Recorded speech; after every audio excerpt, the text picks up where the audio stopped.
नमस्कार दर्शक तथा श्रोतावृन्द, स्वागत छ तपाईलाई नेपाली कथाको यो नयाँ भिडियोमा। आजको भिडियोदेखि मैले कथाकार अशोक रोकाज्यूद्वारा लेखिएको कथा संग्रह छोडी जाने माया सम्झिरहने मन कथा संग्रहबाट कथाहरू लिएर आएको छु। कथा वाचनको लागि कथा उपलब्ध गराइदिनु भएकोमा कथाकार अशोक रोकाज्यूलाई धेरै धेरै धन्यवाद। आजको भिडियोदेखि छोडी जाने माया सम्झिरहने मन कथा संग्रहबाट कथा रहनेछ। आशा छ तपाईलाई कथाहरू मन पर्नेछन्। भिडियोलाई अन्त्यसम्म हेरेर सुनेर साथ दिनुहोला। साथसाथै कथा सम्बन्धी प्रतिक्रिया भए मुनिको कमेन्ट बक्समा लेख्न सक्नुहुनेछ। लागौं कथा संग्रहतर्फ।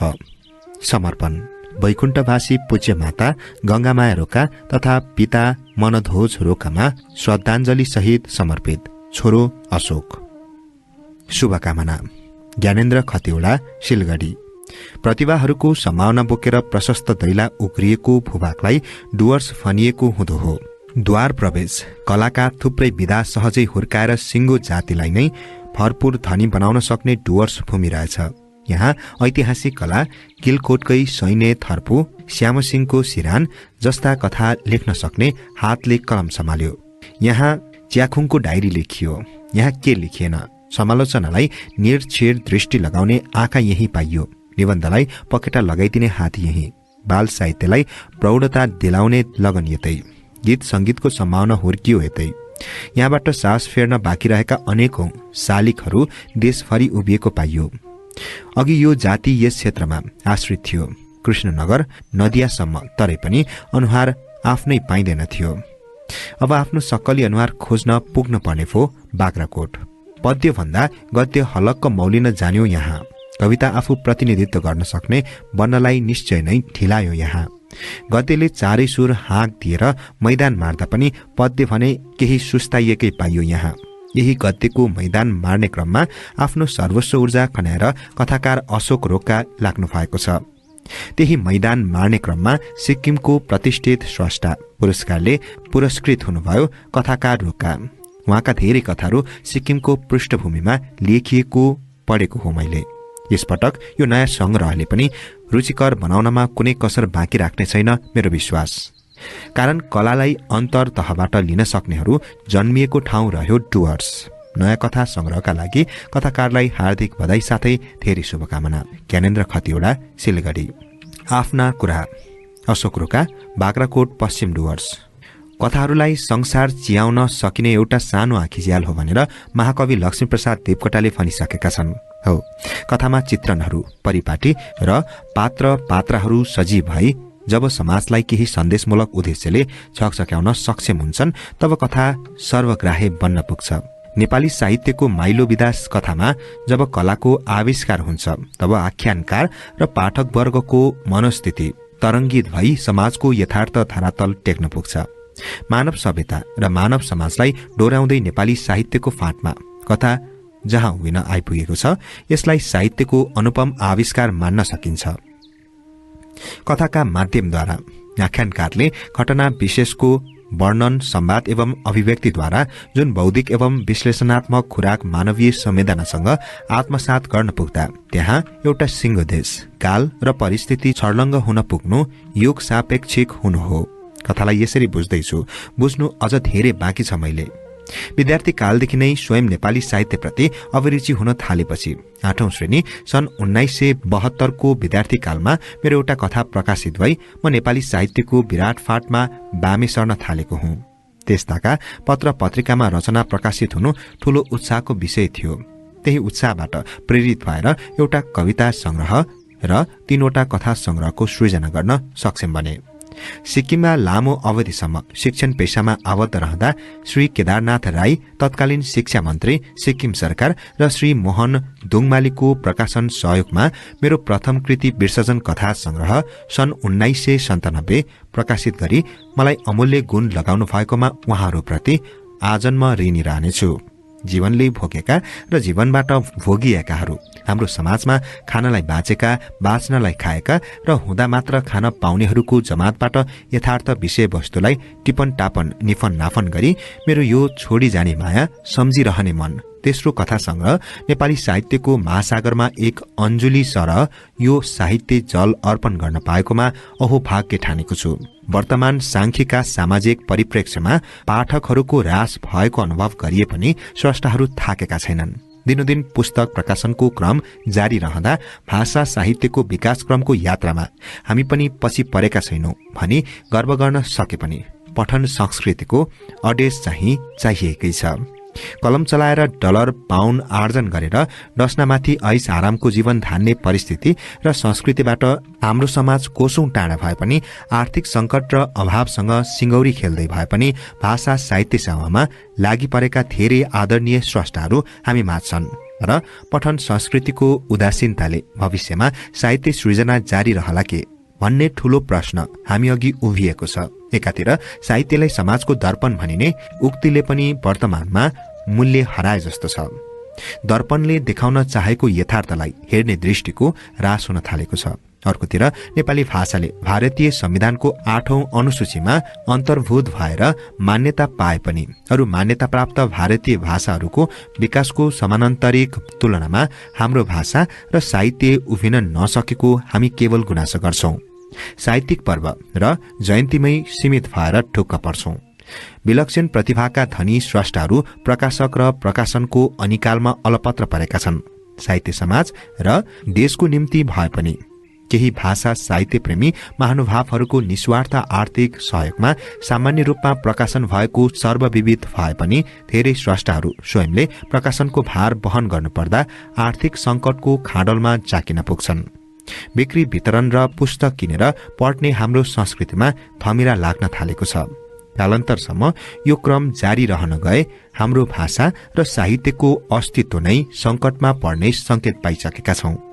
दुई पाइला पछि धकिलिएर एक पाइला अघि सर्दै नेपाली साहित्य आकाशमा धेरै चम्केला स्रष्टाहरू जन्मिएका छन्।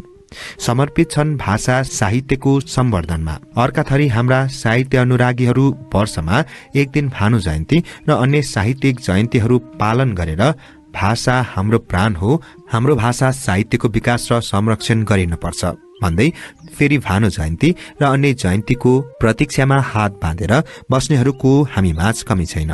यदि हुँदाहुँदै पनि माटो बिना जंगलका रुख र पहरा फुल्ने सुनाखरी चाहिँ हाम्रो साहित्यको उद्यानमा विभिन्न विधाका सुनाखरी फूलहरू फुलिरहेकै छन्। खाँचो छ स्याहार र पोषणको, उत्साह र प्रेरणाको सौजन्यतामा यस्ता धेरै मनमोहक फूलहरू फुल्नेछन् भनी आशा गरेका छौं। हो, साहित्य समाजको लागि लेखिन्छ। यही समाजमा देखिएका भोगिएका मानव मनमा गुम्फित पीडा, हर्ष अमर्ष, योग वियोगमा रुमलिएका हाम्रै समाजमा विद्यमान विषय वस्तुलाई अभिव्यक्तिको मूर्त रूप लिए सिर्जित कथा संग्रहका कथाहरू के कस्ता भए निर्कुल गर्ने जिम्मेवारी पाठक वर्गमा नै सुम्पेको छु। अशोक रोका, बाग्राकोट, पश्चिम डुवर्स, मिति 10 अक्टोबर 2022। लागौं आजको लागि पहिलो कथातर्फ। कथाको शीर्षक भूमिका र रित्तो फुल्डुङ। राम नारायण शर्माले आफ्नो चिना टिपन च्यातेर फ्याँकेपछि पुरेतले राखिदिएको न्वारनको नाम पनि भुले। बिहे गर्दा गाउँकै दिलबहादुर राणाकी छोरी सविता राणालाई टिपेर हिँडेपछि चिना टिपन देखाउनै परेन। फलस्वरूप जातकी बुहारी खोज्ने बाबु बाचुन्जेल गाउँको घरमा पाइलो टेक्नै पाएनन्।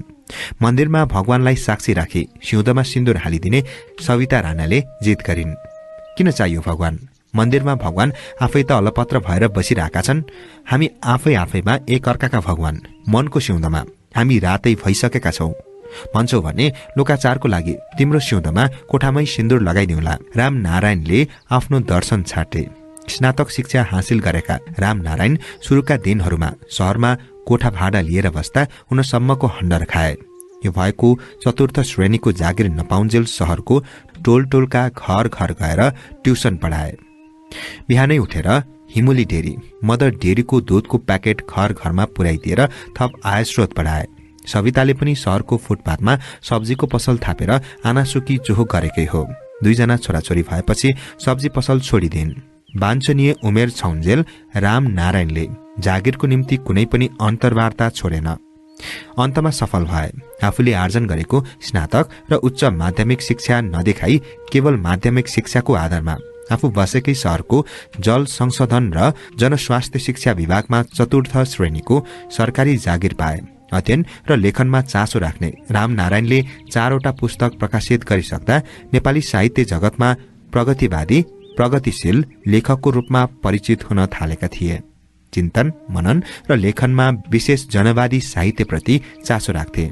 रामनारायण आफ्नो नाममा 2 देवता राम जोड नारायण समाहित भए पनि यो नाउँसँग उसको विचार र दर्शनले ठ्याक्कै मेल खाएन। आफ्नो नाम छुट्याएर राम जोड नारायण राणा र राणाको पछि विद्रोही थपे। जन्मदै छोराको नाम विप्लव शर्मा र छोरीको नाउँ ज्वालाश्री राखे।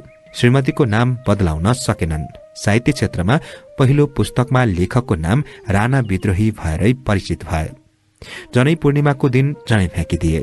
उनलाई आस्तिक ठानौं भने भगवानको अस्तित्वबाट उनी बाहिर छन्। उनलाई धर्मी भनौं भने धर्म त अफिम हो जसले मस्तिष्कलाई पक्षघात गरी समाजलाई नै कुठाराघात गर्छ। मानवता नै सर्वश्रेष्ठ धर्म हो भन्ने उक्तिलाई सिरोपर गर्छन्। कुसंस्कारी भनौं भने उनले आफैमा स्थापित गरेको रामनारायण आदर्श र संस्कारी छन्। जनमुखी प्रगतिवादी र प्रगतिशील सोच र सिद्धान्तमा गहिरो अध्ययन र सोच भएका राणा विद्रोहीका प्रकाशित पुस्तकहरूमा यस्ता सोच सिद्धान्तहरूको समस्या मात्र उजागर नगरेर समाधानतर्फ पनि परिलक्षित छन्। चतुर्थ श्रेणीको जागिरको भरमा शहरमा किरायको घरमा बसेर श्रीमतीको ठिप्पीमा 2 छोरा छोरीलाई निजी विद्यालयमा पढाइरहेछन्। शहरमा पानी पनि किनेर खानुपर्ने हुँदा बजार भावको महँगो भिसा तिनलाई महिनाको अन्त्यमा चर्को पर्छ। हन कि हिट्न लाग्नु भएको? आज आइतबार घर बसेर कुना काप्चाको झालो माकुराको सफा गरिदिए पनि हुने। घरले टोक्छ कि क्या हो तपाईलाई? मेरा 4 हात छैनन्, कता कता भ्याउनु? श्रीमतीको गनगनलाई वास्तै नगरी रामनारायण उपन्यासको पाण्डुलिपि एउटा खादीको झोलामा हाल्छन् अनि केही सोचेछै गर्छन्। अरूका घरमा घर पुछिदिने, जुठा भाँडा माझिदिने, कपडा धोइदिने, दिनमा आएर काम गरिदिने औरत राखेका छन्। परेका स्वास्नीहरूलाई ढुक्क छ। आफू भने बिरामी पनि भन्न पाइँदैन। पुगिसरी आए त सवितालाई पनि आफ्नो घरमा काम गरिदिने मान्छे राख्ने मनभन्दा पनि अरूभन्दा के कम भनी देखाउने मन छ। पर्खन, मेरो प्रमोसन हुनेवाला छ, तलब पनि बढ्छ, त्यसपछि घरमा एउटी काम गर्ने राखुला। रामनारायण श्रीमतीलाई आशा देखाउँछन्। प्रमोसन त कहिले हो कहिले, बरु महिने पछि 1000-1200 रुपियाँको किताब चाहिँ किन्न छोड्नु नि। त्यो पैसामा अलि थैथाप गरियो भने काम गर्नेलाई दिन पुगिहाल्छ त। यो हाम्रो टोलमा स्कुल बाहेक अरूले किताब पढेको देख्नु भएको छ? कसैले किताब किनेको देख्नु भएको छ? यसो कहिले काहीँ लोग्ने स्वास्नी दुःख सुखको कुरा गरौँ, सरसल्लाह गरौँ भने लोग्ने चाहिँ किताबमै मस्त। बरु किताबसँगै बिहे गरेको भए पनि हुने।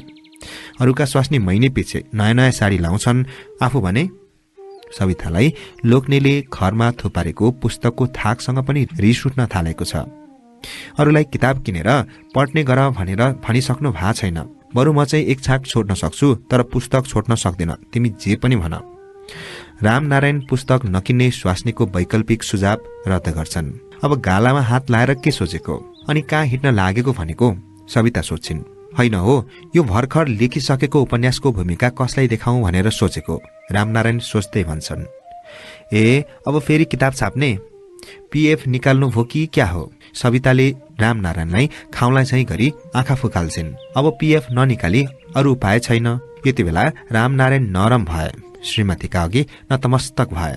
रिटायर भएपछि जम्मा भएको फन्ड पैसा र अरू पाउने पैसाले एउटा सानो सानो घर बनाउन सकिन्छ कि भनेको त फन्ड पैसा जति किताब छाप्दै सकिने भइहाल्यो। फन्ड पैसा जति किताब छाप्दै सकिने भइहाल्यो। बजार बस्ने बानी भइहाल्यो। गाउँ फर्किएर बस्न पनि जोरी पानी हाँस्ने भए। सविता खुइया गर्छिन्। पछि सके यतै कतै घर बनाउला, नसके गाउँमा बाउबाजेले बनाएको घर छँदैछ, मर्मती गरेर आफ्नो सालनाल गाडिएको गाउँमै बसोला भन्दै भूमिका लेखाउन 2-4 जना ठूला साहित्यकारहरूको सम्झना गर्दै घरबाट हिँडे।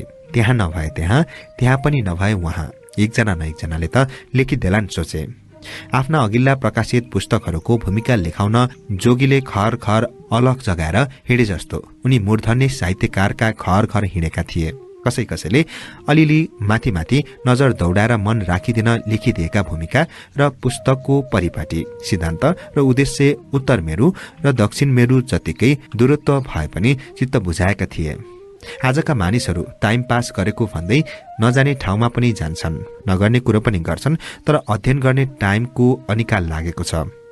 कतिले वर्ष दिन राखेर तपाईको पाण्डुलिपि पढ्नै भ्याइएन, भूमिका अरू कसैले लेखाउनु होला, बरु शुभकामना चाहिँ लेखिदेऊला भन्दै जिम्मा लिएको पाण्डुलिपि फर्काएको पनि सम्झिँदै हिँड्दैछन्। विगतमा भूमिका लेखाउन हिँडेको दिनका सम्झनाहरू तिनको मनमा आइरहन्छन्।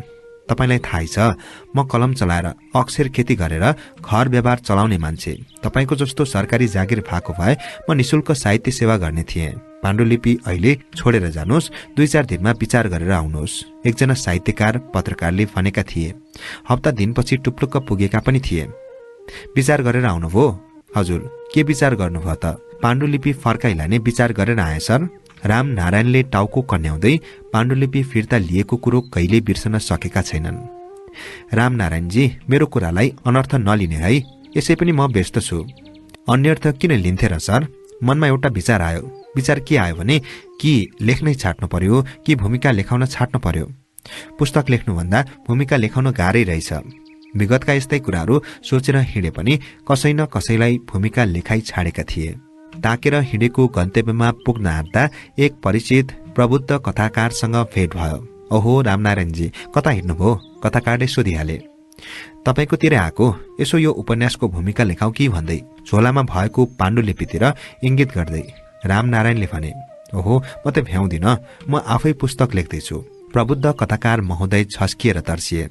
तपाईको अघिल्लो उपन्यासको निकै चर्चा 2-4 जनाबाट सुन्दैछु। म पनि तपाईको पुस्तक पढिदिउँ कि भनेर सोच्दैछु। कथाकारले मन राखिदिए जस्तो गरे। तपाईलाई होइन, रेग्मी सरलाई लेखी मागो कि भनेको।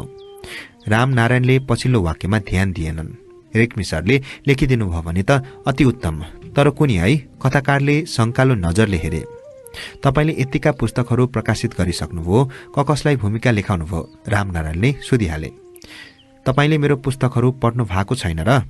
पुस्तक लेख्ने मान्छे त अध्ययनशील पो हुनुपर्छ त। कथाकारले प्रश्न र सुझाव राखे। पढ्न त तपाईका पुस्तकहरू सबै नै पढेको हुँ, तर भूमिका लेखिदिने साहित्यकारको नाम चाहिँ भुलेछु। रामनारायणले सोझो उत्तर दिए।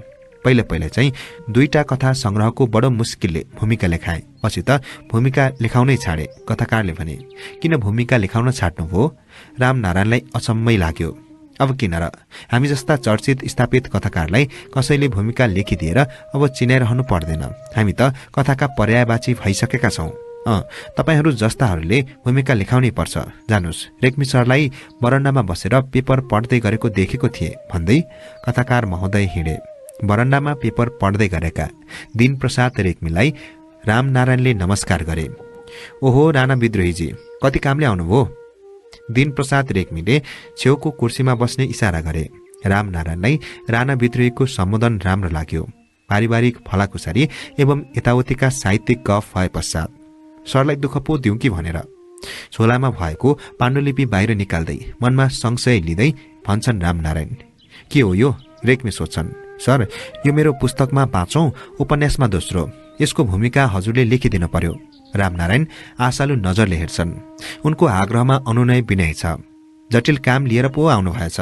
तपाईका पुस्तकहरू पढे, तर अब 100 वर्ष पुराना वाद र सिद्धान्तहरू छोड्नुहोस्। विश्व साहित्यका नयाँ नयाँ सिद्धान्तहरू, खोज र वादहरूको अध्ययन गर्नुहोस्। नेपाली साहित्यको मूल स्रोत कता बग्दैछ मनन गर्नुहोस्। तपाईका कृतिहरूमा भाषा, शैली, नारी सशक्तिकरण, सौन्दर्य सत्ता र संसर्गीय चाञ्चलिकताको कमी देखे। जति लेख्नुहुन्छ त्योभन्दा बेसी अध्ययन गर्नुहोस्। सुझाव दिँदै रेग्मी फेरि पढ्दै गरेको पेपरमा नजर दौडाउँछन्। केही क्षण 2 माझ मौनता छाउँछ। अहिलेसम्म कतिवटा पुस्तक प्रकाशित गर्नुभयो? रेग्मी सोध्छन्। 4वटा। रुपियाँ त कमाउनु भएकै रहेछ। आजकल पुस्तक छाप्नेहरूले प्रेसको लागत भन्दा पुस्तकको दाम 3 गुणा बढाएर तोक्छन्। आधाउधी बिक्री भयो भने पनि लागत खर्च भन्दा बेसी नै उठिहाल्छ। रेग्मी साहित्य सेवालाई व्यापारसँग जोडेर हेर्छन्। कहाँ बिक्री हुनु सर? हाम्रा मान्छेहरूले पुस्तक पढ्न छाडिहाले। 150 प्रति सादर गर्दै जान्छ। बाहिर पठाउन त्यहीमाथि डाक खर्च, बिक्री गर्न दिएको पुस्तक पसलमा सोध्न गइयो भने 1-2 प्रति त बिक्री भयो, रहल त गोदाममा हेर्नुपर्छ भन्छन्। लागतको 25% पनि उठ्दैन। रामनारायण वास्तविक कुरो ओकल छ। त्यसो भए घाटा सहेर किन साहित्य सेवा गर्नुहुन्छ? समाजको उत्थान र विकासको लागि साहित्य लेखिन्छ। यसमा समाजको पनि दायित्व हुनुपर्ने हो। जोसुकैले राणा विद्रोहीले जस्तो कथा उपन्यास लेख्न सक्दैन। लेखकले लेख्नु पनि आफै, प्रकाशन गर्नु पनि आफै। हामी यही विडम्बनाभित्र बाँचिरहेका छौं। पश्चिमी देशहरूमा लेखकहरू कलम चलाएर जीवन थानिरहेछन्, तर हाम्रो देश र समाजमा अब हाम्रो पिँढीपछि पुस्तक लेख्ने बिरलै पाइएला। रेग्मी साहित्यप्रति, समाजको उदासीनताप्रति असन्तुष्टि पोख्छन्। हजुर, सरको कुरा ठिक हो, तर घाटा सहेर किन साहित्य सेवा गर्ने भन्ने कुरामा म सहमत भइन। यो साहित्य सेवा मेरो निजी शौक, उत्साह, जाति र समाजप्रतिको दायित्व ठानेको छु। सानो जागिर छ, तलबले घर चलाउँदै ठिक्क त के भनौं, हमे पर्छ। पीएफमा जम्मा भएको रकम निकाल्दै पुस्तक प्रकाशित गर्छु। त्यसमा मलाई सन्तुष्टि छ। हाम्रो अफिसमा हाम्रै जात भाइ नेपाली सहकर्मी छन्। ऊ रक्सी दोकानमा रक्सी बाँकी खान्छन्। 6 महिनामा पीएफ निकालेर रक्सीको बाँकी तिर्छन्। तर पुस्तक किन्न परै जाओस्, 5 रुपियाँको पेपर किनेर पढ्दैनन्। पुस्तक प्रकाशनमा म सन्तुष्ट छु। रामनारायण पाठकको घट्दो संख्यामा चिन्तित छन्। एकजना सशक्त नारी लेखिकाको भूमिका लेखिदिन्छु भनेर पाण्डुलिपि जिम्मा लिएर लेख्दैछु। पाण्डुलिपि एकपल्ट मात्रै पढेर भूमिका लेखिहाल्न मिल्दैन। सकारात्मक र नकारात्मक दुवै पक्षको सही मूल्याङ्कन गरी लेख्नु पर्दा कम्तीमा 2-3 पल्ट मुख लेख पढ्नै पर्यो। नकारात्मक पक्षलाई औँलाउनै पर्दा लेखक लेखिकाहरू यो चाहिँ नलेखिदिएको भए राम्रो हुन्थ्यो भनेर मन खुम्च्याइहाल्छन्। जी हजुरी प्रशंसा गरेर मात्रै भूमिका लेख्ने आफ्नो बानी छैन। समय खर्चेर भूमिका लेखिदियो। लेखकहरूलाई त्यो भने जस्तो नहुँदा मन नपर्दो रहेछ। अनि फेरि अरू कसैलाई आफूले भने जस्तै भूमिका लेखाएर पुस्तक छापिदिँदा रहेछन्। यो कुरा मैले पत्तो लगाएँ। विद्रोहीजी, आजकल भूमिका लेख्नु पनि जोखिमपूर्ण छ। म अहिले व्यस्त छु। तपाईहरू कसैलाई भूमिका लेखाउनुहोस्, बरु शुभकामना लेखिदेऊला। रेग्मीले भूमिका लेख्न सोझै अस्वीकार गरे। हस् सर भन्दै रामनारायण झोला भिरेर घर फर्के। दिनप्रसाद रेग्मीले भूमिका नलेखिदिए पनि कमसेकम मेरो पुस्तकहरू त पढिदिएछन्। आफ्नो चित्त आफै बुझाए। अझै 2-4 जना साहित्यकारहरूकोमा भूमिका लेखिदिने बिन्ती बिसाउन पर्यो सोचे। त्यति गर्दा पनि भएन भने भूमिका बिनै पुस्तक छाप्नु पर्यो। मनमनै अठोट गर्दै घर आइपुगे। घरभित्र पस्न लाग्दा श्रीमतीसँग आँखा जुध्यो। नजर सोझै मिलाउन नसके पनि एक गिलास चियाको आशा गर्दै चुपचाप रामनारायण चौकीमा बसे। चियाको आशाले उनको नजर पटक पटक भान्सा कोठातिर डोलिरहन्छ। क्रिङ क्रिङ मोबाइलको घण्टी बज्यो। हेलो, राणा विद्रोहीजी बोल्नु भएको? उताबाट प्रश्न आयो। हो, म रामनारायण बोल्दैछु। हजुर को बोल्नुभयो? म दशरथ। उताबाट। ओहो दशरथजी, नमस्कार। कति कामले सम्झनु भा? रामनारायणले सोधे। विद्रोहीजी, पत्रिका परिवेशको लागि तपाईबाट एउटा रचना पाउँ न। उताबाट। कस्तो रचना? कविता भए हुन्छ? रामनारायण सोध्छन्। कविता त यो अङ्कलाई पुग्ने बेला भएको छ। एउटा कथा दिनुहोस् है, तर छोटो होस्। उताबाट आग्रह। छोटो त कथा नभएर रिपोर्ट मात्रै हुन्छ। मैले लेखेका कथाहरू छोटो हुँदैनन्। शिरपुच्छर काटिएको छोटो कथा त लिडे कथा हुन्छ। अहिले भने रामनारायणलाई रिस उठ्यो। नरिसाउनुहोस् न विद्रोहीजी, तपाईँ लेखिरहने मान्छे। तपाईँ कहाँ 2-4वटा कथाहरू स्टकमै हुन्छन्। एउटा छोटो छोटो कथा छानेर स्क्यान गरेर भोलि मेल गरिदिनुहोस्। इमेल एड्रेस व्हाट्सएपमा पठाइदिँदैछु। उताबाट फेरि पनि छोटै कथाको अनुरोध आउँछ।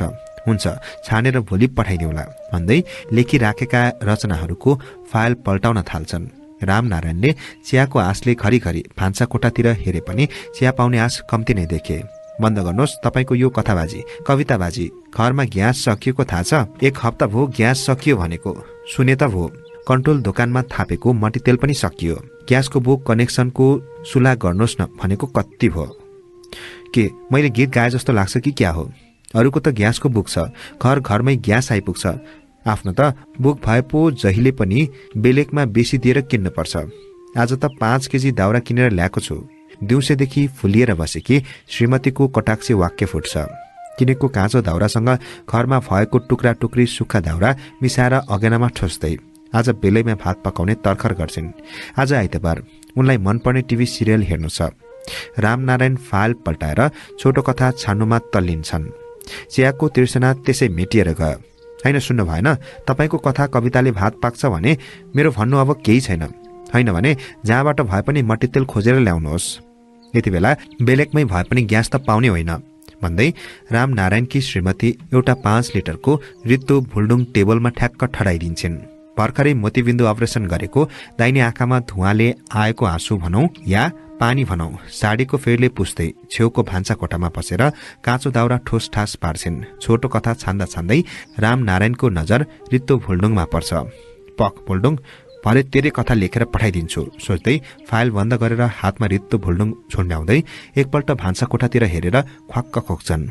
मट्टीतेलको खोजीमा हिँड्ने तर्खर गर्दा गर्दै 3 जना साहित्यिक सज्जनहरूको आँगनमा उपस्थित हुन्छ। रामनारायणजी घरमै हुनुहुन्छ? पहिलो सज्जन। ओहो दशरथजी, कताबाट बाटो बिराएर? रामनारायण अभिवादन गर्छन्। एउटा विशेष कामले तपाईँलाई भेट्न आएका। दोस्रो सज्जन। आउनुहोस् न, भित्रै बसेर। रामनारायण सज्जनहरूलाई भान्सा कोठासँग जोडिएको एउटा सानो बैठक कोठा जस्तोमा बस्ने आग्रह गर्छन्। अगेनामा घुसारिएका कचल्टिएका दाउराबाट धुवाको मुस्लो सज्जनहरू बसेको कोठामा रुमल्लिन्छ। सज्जनहरू धुवाले आँखा पोले पनि सहेर सहज भावमै बस्छन्। रामनारायणजी, आजकल के लेख्दै हुनुहुन्छ? तपाईँ त लेखिरहने मान्छे। कुराको सिलसिला अघि बढाउन पहिलो सज्जन बोल्छन्। भर्खरै दोस्रो उपन्यास लेखिसके, अब भूमिका लेखाउने उद्योगमा छु। रामनारायण सोझो उत्तर दिन्छन्। रामनारायणजी, तपाईँका प्रकाशित कृतिहरूले नेपाली साहित्यको इतिहासमा महत्त्वपूर्ण स्थान ओगट्न सफल भएका छन्। तीमध्ये तपाईँको प्रथम उपन्यासले नै तपाईँलाई एक सामाजिक प्रगतिशील साहित्यिक स्रष्टाको रूपमा स्थापित गरिसकेको छ। समग्र रूपमा तपाईँको साहित्यप्रतिको दीर्घकालीन योगदान र तपाईँको सो उत्कृष्ट उपन्यासलाई हाम्रो साहित्य संस्थानको जुरीले पुरस्कारको निम्ति चयन गरेको जानकारी दिन आएका हौं। यो पालिको भव्य भानु जयन्ती समारोहमा तपाईँलाई अलङ्कृत गर्न निमन्त्रणा पनि गर्न आएका हौं भन्दै पहिलो सज्जनले श्री श्रीमती रामनारायण शर्मा सम्बोधन गरिएको निमन्त्रणा पत्र थमाउँछन्। रामनारायणजी, तपाईँका अरू कृतिहरू कमसल छन् भन्न खोजेका होइनौ। तपाईँको अनुपम भाषा शैली, समाजको यथार्थ संवेदनशील चित्रण र प्रगतिवादी सोच दर्शनको अभिव्यक्तिलाई मान्नुपर्छ। तेस्रो साहित्यिक सज्जन आफ्नो निष्पक्ष विचार राख्छन्। रामनारायण भान्सा कोठातिर श्रीमतीलाई हेर्छन्। भान्सा कोठाबाट श्रीमानका साहित्यिक बन्धुहरूको वार्तालाप सुन्दै धुवामा पिरो लिँदै भए पनि 4 कप चिया टक्राउँछिन्। यिनी मेरी श्रीमती। रामनारायण परिचय गराउँछन्। अभिवादनका हातहरू जोडिन्छन्। सविता पतिको छेउमा बसेर सज्जनहरूलाई चिया लिइदिने आग्रह र औपचारिकता निभाउँछिन्। उनी करमा परेर कुरा सुने झै गरी टोलाइरहन्छन्। रात परिसक्यो। बजारमा मट्टीतेल पाइने हो कि होइन, भोलिको छाक कसरी पकाउने चिन्ता छ। किनेको काँचो दाउरा बल्न मान्दैन। ट्युसन पढ्न गएका छोराछोरी भोकाएर आउँछन्। आउने बित्तिकै खान खोज्छन्। त्यसको पनि चिन्ता छ। सज्जनहरूको कुरो नटुङ्गिँदा उनी दिक्क मान्छन्। श्रीमानको सफलता, ख्याति र प्रसिद्धिमा कसैको हात हुन्छ भने त्यो श्रीमतीको हात हो।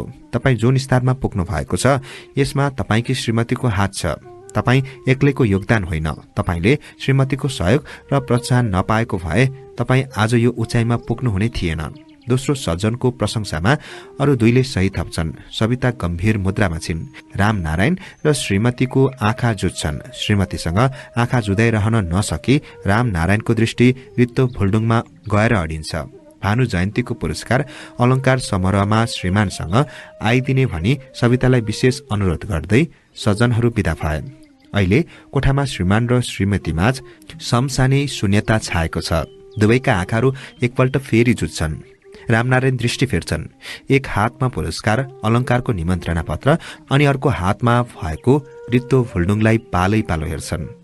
अन सातो हराएको मान्छे जस्तो किन ट्वाल्ल परेर बसेको? छिटो जानुहोस्। श्रीमतीले खाउला जस्तै गरिन्। एकैछिन पखन है भन्दै रामनारायण उपन्यासको पाण्डुलिपिको आभार पृष्ठमा लेखिएको आफ्नो कुरामा आजसम्मका मेरा पुस्तकहरू प्रकाशनमा मलाई प्रेरणा र उत्साह दिए लेखन अवधिमा पटक पटक चिया टक्राउँदै घरमै साहित्यिक परिवेश सृजना गरिदिने मेरी जीवन साथी सविता राणाप्रति विशेष आभार व्यक्त गर्छु। भविष्यमा पनि यस्तै सहयोग र प्रेरणा पाइरहँ भन्ने कामना गर्दछु। यति कुरा थपेर पाण्डुलिपि थन्काए। सुनौलो अक्षरमा लेखिएको टिलिक्क टल्किएको पुरस्कार अलङ्कार निमन्त्रणा पत्रलाई एकपल्ट सुमसुमाए अनि रामनारायण रित्तो भुल्डुङ छुन्ड्याउँदै मट्टीतेलको खोजीमा बजारतिर काँड चाहिँ हानिए। यो रहेको थियो कथा भूमिका र रित्तो भुल्डुङ, कथाकार अशोक रोका। यो कथा संग्रह छोडी जनै माया सम्झिरहने मनबाट साभार गरिएको हो। भोलिको भिडियोमा उक्त कथा संग्रहको अर्को कथा लिएर आउनेछु। तबसम्मको लागि म कथावाचक जमिन राईलाई बिदा दिनुहोस्। नमस्कार।